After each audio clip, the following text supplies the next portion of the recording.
Good morning or good afternoon, everyone.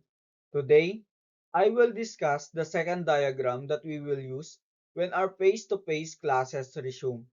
The name of the diagram is Start Jog Motor Control.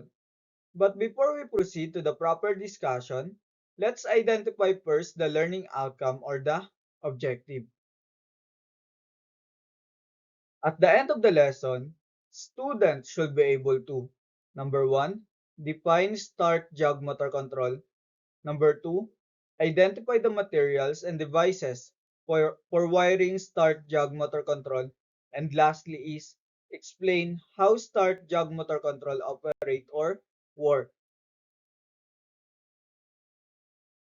Let's define what is start jog motor control. Basically, start jog motor control is a combination of across the line motor control and jog motor control. So across the line motor control, or in other words, start-stop motor control, is a circuit with integrated single push button for starting and stopping electrical components, equipment, or motors. While jogging motor control is defined as the brief closure of a motor circuit to energize a motor for a short period of time and perform a small movement of motor. This is the diagram of start jog motor control. So as we can see, it is almost similar to the diagram of across the line motor control. So the difference is that we have here a composite push button. Okay? Composite push button. So when we say composite push button, a composite push button is a combination of normally closed push button and normally open push button.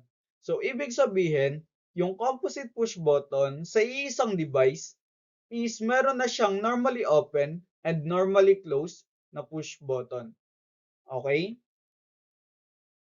And now, let's proceed to the actual diagram of start jog motor control. First, let's identify the devices we are going to use for start jog motor control. Okay? So, first na device is yung circuit breaker natin. Ito. So, ito yon sa ladder diagram natin. And then, gagamit tayo ng stop push button or yung normally close push button. So, ito yung normally close. And then, normally open na push button. And magnetic coil natin. So, makikita natin yon sa magnetic contactor natin. And then, gagamit tayo ng composite push button. So, ito yung composite push button natin. So, makikita natin dyan is meron siyang apat na wire. So, sa apat na wire na yon, so number 1, number 2, number 3, and number 4. So, yung 1 and 2 nga natin is normally closed na push button natin. And yung 3 and 4 naman is normally open na push button. Okay? So, gagamit rin tayo ng normally open na contact. So, ito yon 14 and 13 or 13 and 14. And gagamit tayo ng normally closed na contact. So ito yon 11 and 12. And another na normally open na contact. Since kulang nga yung normally open natin dito sa ating magnetic contactor, so gagamitin natin yung main contact natin as an alternative para doon sa normally open na normally open na contact natin. Okay, since yung main contact natin ay normally open din siya.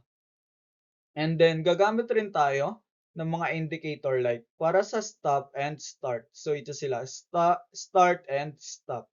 Okay. So simulan na natin ngayon yung pag-wiring ng ating start jog motor control. So sabi doon sa discussion natin about ladder diagram, so magsisimula tayo sa pag-wiring doon sa pinakataas na horizontal line. And magsisimula siya from left to right. Okay?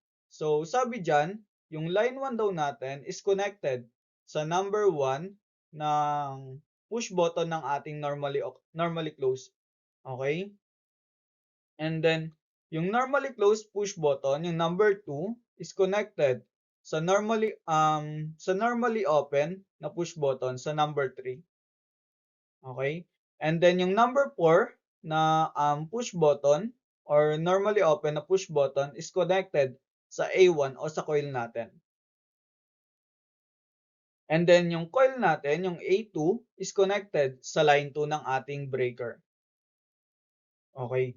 So tapos na natin yung first na horizontal line. So next naman is yung second na horizontal line. Okay? So sabi diyan, yung sa pagitan ng 2 or 3 ay i-connect natin yung number 1.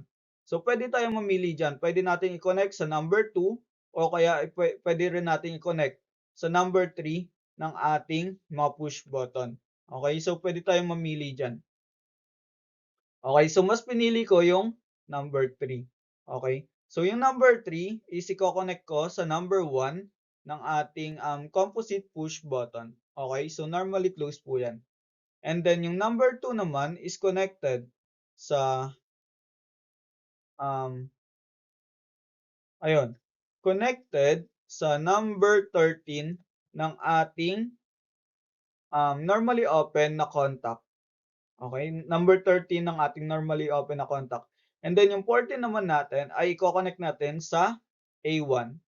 Okay, so ganun lang. Tapos na yung pangalawa nating horizontal line. So next na natin is yung pangatlong horizontal line. And ganun pa rin. So pwede tayong makiconnect dyan sa number 2 and number 3 katulad ng dito. Okay. So, same lang makikitap tayo doon. So, mas pinili ko pa rin yung number 3 ng ating normally open push button. And then, i-connect ko siya sa number 3 din ng ating composite push button. So, normally open na push button ng ating composite. And then, yung number 4 naman ay i-connect ko pa rin doon sa A1 natin. Okay. So, ganun lang. Tapos na yung ating pangatlong horizontal line. So, proceed na tayo sa pang-apat na horizontal line. Okay? So, from line 1, okay? So, since connected na nga dito yung line 1 natin, so dito na rin tayo makikitap. So, yung line 1 natin is connected sa number 11 or sa normally closed na contact ng ating magnetic contactor. Okay? And then yung 11 na yon is connected sa number 12. Yung 12 na yon is ko-connect natin sa indicator light natin para sa stop. Okay? And then yung stop natin is or yung indicator light natin para sa stop is connected para sa line 2 natin. Okay. So bakit diyan ko na siya kinonect? So kung mapapansin natin kung susundan natin yung wire na 'to is papunta na rin siya sa line 2. So kung pwede tayo diyan maki-connect since iisa lang yung linya na 'yan. Okay? So tapos na tayo sa pang-apat na horizontal line. Next naman is yung limang horizontal line. Okay? So from line 1 ulit, iko-connect natin yung line 1 sa normally open ng contact ng ating magnetic contactor. Okay. Since kulang nga yung ano natin, yung normally open, so gagamitin natin yung main contact as an alternative para doon sa normally open na contact ng ating dito, na gagamitin natin dito. Ayan. And then yung normally open natin is pupunta na siya sa indicator light ng ating start. Okay?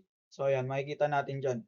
And then yung another line naman ng start ng ating indicator light is pupunta na siya sa line 2. Okay? So hindi ko na pinapunta dito yung wire since magkakagulo or mas lalong dadami yung wire dito. So dito ko na pinapunta. Okay? So pwede pa rin natin diyang i-connect yung ating wire. Okay? So mas pinili ko lang ditong i-connect yung ating wire dito sa ating breaker para mas maging maayos tingnan yung connection natin. Okay. So tapos na natin i-connect or wiringan yung ating start jog motor control. So let's proceed sa operation o kung paano nga ba gumagana yung ating start jog motor control. So first is i-open natin yung breaker natin. So kapag inopen natin yung breaker natin is automatically gagana na agad yung stop na indicator light natin. Okay? So bakit? Bakit gagana na agad yung stop na indicator light natin? Dahil yung stop na indicator